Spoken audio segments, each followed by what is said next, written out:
मैं ध्रुव कुमार दीक्षित आज आपके साथ सोशलॉजी की एक और शाखा पे बात करूंगा, नातेदारी का समाजशास्त्र। सोशलॉजी आप कीजिए। नातेदारी हम सभी जानते हैं समाजशास्त्र का एक प्रमुख विषय वस्तु है। बीए प्रथम वर्ष से ही हम नातेदारी के बारे में पढ़ने लगते हैं। नातेदारी, विवाह और परिवार, ये तीन प्रमुख अवधारणाएं जिसपे समाज में काफी अध्ययन किया जा चुका है।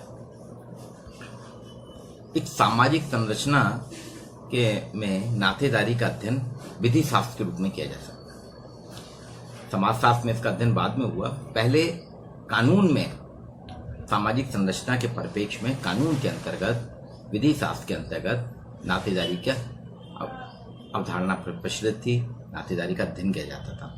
वकीलों के समूह द्वारा इसका अध्ययन किया जाता था, क्योंकि आपने देखा होगा कि परिवार में उत्तराधिकार के नियम रहते हैं। कानून में अधिकार, कर्तव्य, अनुबंध, पितृबंधुता, संपिंडता, इन सभी शब्दों का व्यापक प्रयोग होता है। व्यक्ति की मृत्यु के पश्चात जो उसकी संपत्ति है, वो नातेदारी में जो उत्तराधिकार, इनहेरिटेंस जो होते हैं, उनको दी जाती है। ये सामान्य से भारत में तो प्रचलित है। पिता की मृत्यु होने पे उसकी संपत्ति का वारिस, उत्तराधिकार पुत्र को मिल जाता है। कभी कभी वो संपत्ति वो वसीयत कर जाते हैं अपने नातेदारों में। तो ये नातेदारी कानून का विषय था, लेकिन इसको बाद में समाजशास्त्र में भी इसका प्रयोग किया जाने लगा, समाजशास्त्र में भी अध्ययन किया जाने लगा। समाज में नातेदारी के हिसाब से संबंधों की व्याख्या की जाने लगी। किस नातेदार के साथ हमारे कैसे संबंध होंगे, नातेदारी किस तरह से समाज को प्रभावित करती है, नातेदारी किस तरह से परिवार को प्रभावित, इन सभी का विश्लेषण होने लगा। विनिक नाम के एक समाजशास्त्री हैं, वो कहते हैं नातेदारी व्यवस्था में समाज द्वारा मान्यता प्राप्त वे संबंध आ सकते हैं जो अनुमानित और रक्त संबंधों पर आधारित होते हैं। रॉबिन फॉक्स कहते हैं नातेदारी संबंध जो है, नातेदारी के जो है केवल मात्र स्वजन और वास्तविक ख्यात या काल्पनिक समरसता वाले व्यक्तियों के मध्य संबंध, जो रक्त ब्लड रिलेशन के आधार पे जो हमारे संबंध बनते हैं, उसको रॉबिन फॉक्स ने कहा। श्यामाचरण दुबे कहते हैं मानव समाज में जन्म और विवाह के आधार पर परिवार के सदस्य के संबंधों और व्यवहार की दृष्टि से एक दूसरे के बहुत समीप आ जाते हैं। वो कहते हैं मानव समाज में परिवार, जन्म और विवाह के आधार पर परिवार के सभी सदस्य संबंधों और व्यवहार की दृष्टि से बहुत क्लोज आ जाते हैं।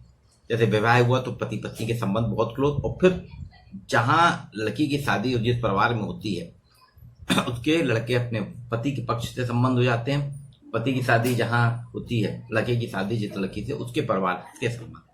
ये जन्म होता है तो बच्चे के जन्म के साथ ही उसके बच्चे का निर्धारण होने लगता है। वो किसी का भतीजा, किसी का बेटा, किसी का अलग अलग प्रकार से रिश्ते बन जाते हैं। तो वो श्यामाचरण दुबे कहते हैं कि मानव समाज में जन्म और विवाह के आधार पर व्यक्तियों के जो संबंध हैं, वो व्यवहार की दृष्टि से बहुत समीप हो जाते हैं, बहुत निकटता आ जाती है।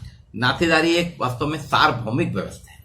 नातेदारी खाली हम कहें कि खाली भारतीय समाज में हो, ऐसा नहीं है। नातेदारी एक सार्वभौमिक संस्था है, एक सार्वभौमिक यूनिवर्सल सिस्टम है, जो सभी समाजों में, आदिवासी समाजों में भी है, ग्रामीण में भी, नगरीय, आधुनिक सभी समाजों में नातेदारी व्यवस्था में स्पेसिफिकेशन होता है, विशिष्टता पाई जाती है।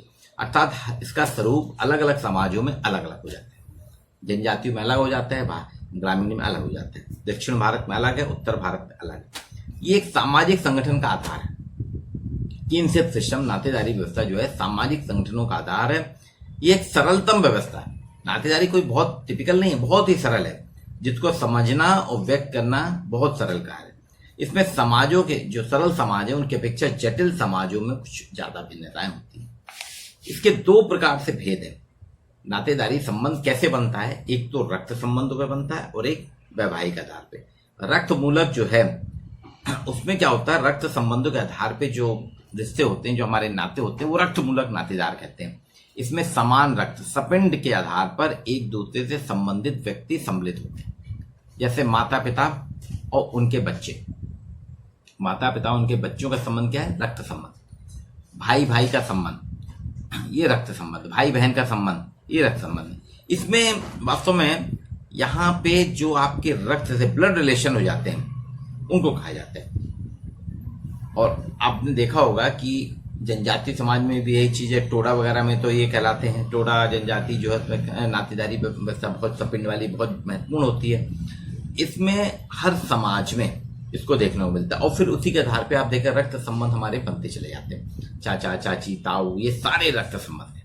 विवाह, ये रक्त के आधार पर। विवाह संबंधी जो नातेदारी है, विवाह मूलक जो है एफिनल रिलेटिव्स जो होते हैं, उसमें उन संबंधों को लिया जाता है, उन रिश्तों को लिया जाता है जो सामाजिक और कानूनी दृष्टि से, जो सोशल एंड लीगल एस्पेक्ट पे विवाह के माध्यम से स्थापित होते हैं। विवाह के द्वारा जब वो संबंध बनते हैं तो उनको लिया है, इसलिए उनको विवाह मूलक नातेदारी, जिसमें सास ससुर ननद भौजाई जीजा साला साली, ये सारे संबंध विवाह। क्योंकि जब एक व्यक्ति की शादी होती है, एक लड़के लड़की की शादी होती है, तो विवाह के आधार पर उनके अलग अलग रिलेशन बन जाते हैं, उनके अलग अलग नातेदार बन जाते हैं, उनकी नातेदारियां बन जाती हैं। तो विवाह के उपरांत एक व्यक्ति पति बनता है, एक महिला पत्नी बनती है, लेकिन इसके साथ वो बहनोई, दामाद, जीजा, फूफा, नंदोई, मौसा, साड़ू, है ना, ये बन जाता है। भाभी बन जाती है, ननद भाभी बन जाएगी, देवरानी बन जाएगी, ये अलग अलग प्रकार से। तो ये जितने भी रिश्ते हैं, जैसे यहाँ नातेदारी होती है विवाह क्या है, देवर भाभी की, साली जीजा की, साले बहनोई की, सास ससुर की हो जाती है, सास दामाद की हो जाती है, पति पत्नी ननद भौजाई, ये सारे संबंध विवाह मूलक है। तो दो प्रकार से इनको अपन देखा जाए तो नातेदारी व्यवस्था क्या है, व्यक्ति के दो प्रकार से। एक जन्म का परिवार, आप जिसमें व्यक्ति जन्म लेता है, जिस परिवार में व्यक्ति का जन्म होता है, उसके माता पिता भाई बहन और उनके परिवार के जो उसके सदस्य हो जाते हैं, उनसे संबंध बन जाते हैं। एक जनन का परिवार, यह वह परिवार है जिसमें व्यक्ति का विवाह होता है, यानी मैरिज होती है, फिनल होता है, जनरेशन होती है। इसमें पत्नी और उसके बच्चे शामिल है। मेरी शादी हुई तो मेरी वाइफ से मेरे नातेदार, फिर मेरे बच्चे, तो ये जनन का परिवार। तो ये जो कहते हैं वास्तव में ग्रीडिंग्स भी कहते हैं, जन्म का परिवार वह परिवार में जिसमें व्यक्ति पैदा होता है, बच्चों के लिए उसके माता पिता का परिवार जन्म का परिवार कहलाता है। जिस परिवार को युवक एवं युवतियां विवाह कर स्थापित करते हैं, युवक और युवती विवाह के माध्यम से स्थापित करते हैं, उसे जनन का परिवार कहा जाता है। तो आपने देखा फैमिली ऑफ बर्थ एक है जन्म का परिवार और एक है फैमिली ऑफ जनरेशन, जनन का परिवार।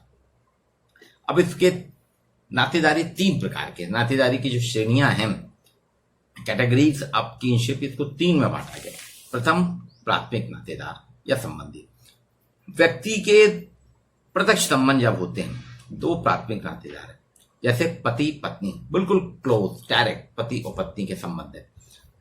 इसको 8 प्रकार से बांटा गया। ये माना गया कि समाज में 8 प्रकार की प्राथमिक नातेदारी होती है। पति पत्नी, पिता पुत्र, माता पुत्री, पिता पुत्री, माता पुत्र, बड़ा भाई और छोटा भाई, बड़ा भाई छोटी बहन, भाई बहन और भाई बहन, बहन बहन, भाई भाई। ये अलग अलग प्रकार से 8 प्रकार से प्राथमिक नातेदार होते हैं। इनमें पति पत्नी का संबंध तो विवाह पर होता है, बाकी आपका संबंध जो है रक्त पे आधारित, पति पत्नी विवाह पर आधारित होते हैं। बाकी जो संबंध है भाई बहन, बहन बहन, माता पुत्री, पिता पुत्री, ये सब जो है रक्त पे आधारित हो जाते हैं।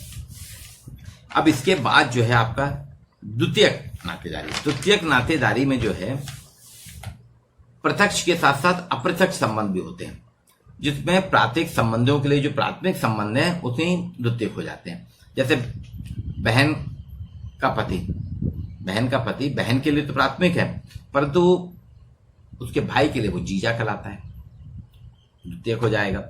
यहाँ पे आप देंगे बहू सास, सास की बहू, पति के लिए तो वो पत्नी है लेकिन सास के लिए बहू है, तो द्वितीयक हो जाएगा क्योंकि उसके बेटे की पत्नी है पर उसकी बहू है।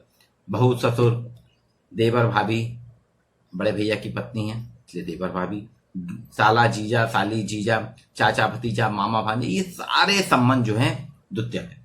मर्डॉक ने जैसे 8 प्रकार बताए थे प्राथमिक में से मर्डॉक ने द्वितीयक संबंधों की संख्या 33 बताई है। वो कहते हैं नातेदारी में सेकेंडरी जो है, सेकेंडरी रिलेटिव्स जो हमारे 33 होते हैं। प्राथमिक 8 होते हैं, द्वितीयक 33। फिर एक आता है तृतीयक। इसमें प्राथमिक द्वितीयक सभी संबंधों के आधार पे जोड़ लिया जाता है। इसमें पिता में जैसे दादाजी, अब दादा के बेटे, फिर उनके बेटे, तो ये तृतीयक संबंध। पहला संबंध पिता और दादाजी का हुआ, फिर दूसरा संबंध पिता और बेटे का हुआ, अब दादा और बेटे का संबंध, दादा और पोते का संबंध, ये तृतीयक है। इसको भी बर्नॉक ने अध्ययन करके बताया, ये 151 प्रकार के होते हैं, 151। तो प्राथमिक नातेदारी, द्वितीयक नातेदारी और तृतीयक नातेदारी। इसमें जो है नातेदारी में व्यवहार भी होते हैं। किनशिप का जो अपन सोचला जी, आप किनशिप का अध्ययन कर रहे हैं, तो इसमें व्यवहार भी देखना पड़ते हैं, यूसेज कि नातेदारी को कैसे प्रयोग किया जाता है, नातेदारी का प्रयोग क्या है। एक तो परिहार, एविडेंस। नातेदारी क्या करते हैं, कुछ संबंधों में जो विशेष श्रेणी के होते हैं, एक दूसरे से दूरी रखने की बात करता है। पारस्परिक सामाजिक अंतःक्रिया करने को टालने को कहता है वो, कि इनके बीच में सामाजिक अंतःक्रिया नहीं होगी, इनके बीच में दूरी होगी।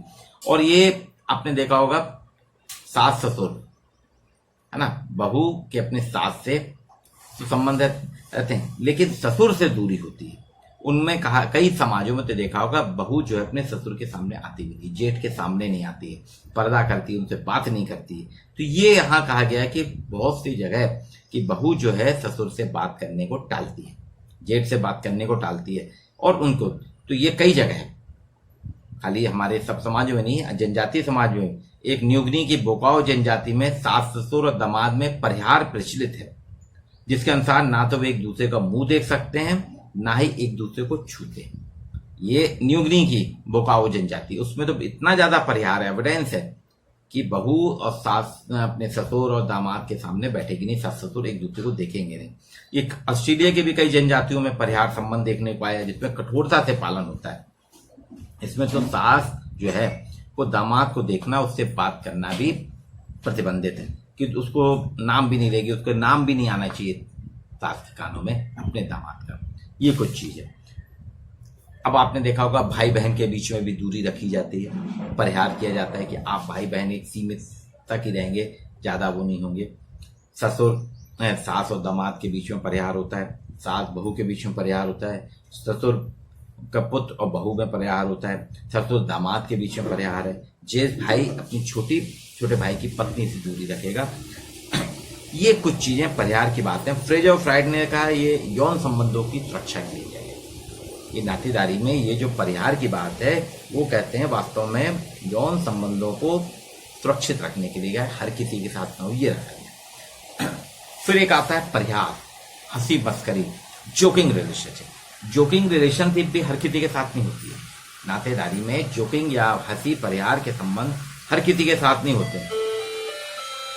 परिहास, हंसी मजाक, जोकिंग रिलेशन हर किसी के साथ नहीं। अब आपने देखा होगा जीजा साली के बीच में जोक होते हैं, साले जीजा के बीच में जोक होते हैं, देवर भाभी के बीच में जोक होते हैं। ये कई मतलब इसका कहना है ब्राउन का कि इसके माध्यम से दो व्यक्तियों के बीच में निकटता लाई जाती है, कि वो इतने ज्यादा क्लोज हो जाते हैं कि गाली भी दे देते हैं, हंसी मजाक भी करते हैं। ये चीजें एक आरापाही समाज है जिसमें जीजा अपनी साली का चुम्बन भी कर सकता है, किस भी कर सकता है, वहां स्वीकृत है, समाज के द्वारा स्वीकृत है परिहार संबंध। इसी तरह आपने देखा होगा कि मामा भांजे में भी बहुत अच्छे मस्करी के संबंध होते हैं, मामी भांजे में मस्करी के संबंध होते हैं। मस्करी, ताना कशी हो जाती है, लोक प्रयास, नकल उतारना, ये सारी चीजें प्रयास के अंतर्गत आती हैं, जोकिंग रिलेशनशिप में आती है। जैसे बैगा जनजाति जो है, बैगा और उरांव में दादा दादी और पोते पोती के बीच में प्रयास होते हैं। हमारे यहाँ दूरी रहती है, लेकिन बैगा उरांव में इनके बीच में हंसी मजाक खूब चलता है। उरांव जनजाति में दादा पोती, बैगा जनजाति में पोता और दादी के विवाह के उदाहरण भी देखने को आए। प्रयास संबंधों के सूचक हैं, कुछ जगह ऐसा बताया बैरियर एल्विन वगैरह ने कि इनके बीच में। ब्राउन कहते हैं प्रयास संबंधों के को उसमें प्रतीकात्मक, सिंबॉलिक बताया। ये प्रयास संबंध वास्तव में सिंबॉलिक है, एक ऐसी मित्रता है जो शत्रुता प्रदर्शन द्वारा, इसमें शत्रुता की बात भी प्रदर्शन हो जाता है। परिहास में जब तक पारस्परिक नहीं होंगे तो सामाजिक नियंत्रण की भूमिका ग्रहण नहीं कर सकते। फिर एक होता है मातुलेट, एविनिक्लेट। मातुलेट से अभिप्राय मामा द्वारा अपने भांजे भांजी को अन्य नातेदारियों की अपेक्षा अधिक प्राथमिकता और सर्वप्रथम स्थान देना। आपने देखा होगा हमारे यहाँ मामा मामी का पक्ष रहता है, वो अपने भांजे भांजी को ज्यादा प्राथमिकता देते हैं अन्य से। तो हेदा और ट्रिब्रियान जनजाति में 10-12 वर्ष की आयु में लड़का अपने मामा की सेवा करने मामा के घर जाता है। ट्रिब्रियान जनजाति है उसमें तो ऐसा है, हेदा और ट्रिब्रियान में कि भांजा 10 साल की उम्र के बाद अपने मामा के घर में जाके मामा की सेवा करेगा। खोपी जनजाति में विवाह से पूर्व भांजा अपने पिता के साथ रहता है, लेकिन विवाह के पश्चात वो मामा के घर चला जाता है। ये जनजातियों में भी है। उनके खोपी में तो विवाह संबंध मामा ही कराता है। तो ये द्वितीय स्वर्ग माना जाता है। दक्षिण अफ्रीका की थोंगा जनजाति में तो भांजे भांजियों के लिए सेकेंडरी हेवन माना गया मामा मामी का घर। तो ये अलग अलग है। एक होता है पितृश्रेय, इसमें बिल्कुल विपरीत है। इसमें पिता की बहन तथा बुआ जो है महत्वपूर्ण हो जाती है। आपने देखा होगा बुआ और फूफा जी की बहुत जिम्मेदारी रहती है। मैरिज में फूफा का अलग रोल होता है। फूफा जी नाराज बहुत होते हैं, कहा जाता है ना, फूफा जी को देखो भैया, फूफा जी नाराज ना है। तो ये उनको माना जाता है। रिवर्स भी कहते हैं। मेलनेशिया के कुछ भागों में, दक्षिण अफ्रीका की जनजातियों बैंकसीप में भी इस प्रथा का उल्लेख है। यहाँ टोडा जनजाति में जो है बच्चे का नामकरण बुआ करती है। हमारे यहाँ भी है कि बच्चों का जो नामकरण संस्कार है बच्चे की बुआ ही करती है, माता पिता नहीं करते। आजकल तो सामान हो गया, लेकिन पहले था। जनजाति टोडा में भी ये चीज है। अब सहप्रवासता, सहकष्टी, नातेदारी व्यवहार में एक प्रथा एक खासी और टोडा जनजाति में खासतौर से है। सहप्रवासता कोविड, इसके अंतर्गत क्या होता है कि पति के लिए अनिवार्य हो जाता है, कंपल्सन रखा गया है कि जब उसकी पत्नी प्रेग्नेंट होगी, जब बच्चा पैदा करेगी, उस समय जो प्रक्रिया लेडी के साथ होती है वो उसके हस्बैंड को भी करना है। वैसा ही एक्ट करना पड़ता है। उसको प्रतिक्रियात्मक रूप से वो कष्ट को सहन करना पड़ता है, इसलिए इसको सहकष्टी कहा गया। ये टोडा में और आपके खासी में खासतौर से जनजाति में है, बाकी उसमें नहीं है। इसमें उसको उसके साथ रखा जाता है। उसके प्रसुपरांत वही भोजन उसको भी आफ्टर डिलीवरी उसको भी वही भोजन करना है। पता एक सिंबॉलिक है कि जो कष्ट उसने भोगा वो कष्ट वो भी पहुंचे। ये मातृवंशी जो परिवार है उनमें जनरली होता है, इसलिए आप देखेंगे टोडा और खासी में ये प्रथा पाई जाती है। मेलनोस्की कहते हैं इससे पति पत्नी के बीच में संबंध और एकता बहुत स्ट्रांग होती है। एक टेक्नोमी, परोक्ष संबंध, टेक्नोमी, ये सामाजिक मानव शास्त्र में टाइलर ने इस शब्द का प्रयोग किया था, टेक्नोमी का। उन्होंने 30 जनजातियों में इस प्रथा का प्रचलन पाया, जिसमें दक्षिण अफ्रीका की बेचुआना जनजाति, कनाडा की क्रो और भारत की खल्स जनजातियों में खासतौर से। फ्रेजर ने ऑस्ट्रेलिया की न्यूगिनी, मलाया, चीन, उत्तरी साइबेरिया, अफ्रीका, लॉबी ने सर्वत्र इस प्रथा के प्रचलन पे जोर दिया। ये अलग अलग जगह है। टेक्नोमी शब्द यूनानी भाषा के टेक्नो से लिया गया है, जिसका अर्थ है शिशु। इस प्रथा के अंतर्गत किसी संबंधी को प्रत्यक्ष रूप से उसका नाम लेकर पुकारते हैं कि अनुमति नहीं है किसी भी संबंधी को किसी का नाम लेने, लेकिन परोक्ष रूप से किसी अन्य संबंधी के माध्यम से उसे पुकारा जा सकता है। ये टेक्नोमी कहलाता है। आपने देखा होगा कि हिंदुओं में परिवारों में पत्नी अपने पति का नाम लेकर नहीं बुलाती, उसे या तो अपने पुत्र का नाम ले लेगी या देवर का नाम लेके संबोधित करती है। ये टेक्नोमी कहलाती है, परोक्ष संबंध। ये भी एक संबंध है। होपी जनजाति में एक स्त्री अपनी सास को अपने बच्चे का नाम लेकर बुलाएगी, दादी अपने ससुर को अपने दादा कह के बुलाएगी। ये कुछ टेक्नोमी है, ये सभी जनजातियों में है और टाइलर ने ही शब्द की पहले प्रगति की थी। भारत में भी इरावती की जो अध्ययन है, इरावती का नातेदारी में बहुत प्रमुख अध्ययन है, एस.सी. दुबे का अध्ययन है। अलग अलग प्रकार से उन्होंने नातेदारी व्यवस्था को बताया और ये वास्तव में ये व्यवहार, नातेदारी, ये सामाजिक प्रकार है। नातेदारी के सोशल फंक्शन है कि सामाजिक व्यवहारों के इसमें नियमों का निर्धारण होता है, सामाजिक व्यवहार के नियम बनते हैं, सामाजिक सांस्कृतिक निरंतरता बनी रहती है, एक दूसरे को सहायता और सुरक्षा प्रदान करते हैं, अलगाव की भावना से सुरक्षा मिलती है। व्यक्ति अपने नातेदारों को सबसे पहले मानता है। अभी आज कोविड-19 का जो दौर है, इसमें यही हो रहा ना, सरकार ने प्रतिबंधित कर दिया है विवाह में ज्यादा। अब कुछ लोगों के नातेदार बहुत ज्यादा होते हैं, अब उनको कैसे बुलाया जाए, क्या करा जाए, तो उनके सामने एक संकट है। इसलिए वो क्या कर रहे हैं, अपनी मित्र मंडली को दूर कर रहे हैं, सिर्फ नातेदारों को रख रहे हैं, क्योंकि वो उनके साथ 24 घंटे। तो ये नातेदारी व्यवस्था है। तो नातेदारी का समाज साथ एक प्रमुख विषय है जिसका अध्ययन भारत में बहुत ज्यादा हुआ और हमें भी इसके आधार पे करना चाहिए। ये हमको सुरक्षा प्रदान करती है, मानवीयता प्रदान करती है, हमारे संबंधों में एक सामाजिकता का भी काम है, सामाजिकरण होता है, हम व्यवस्थित होते हैं नातेदारी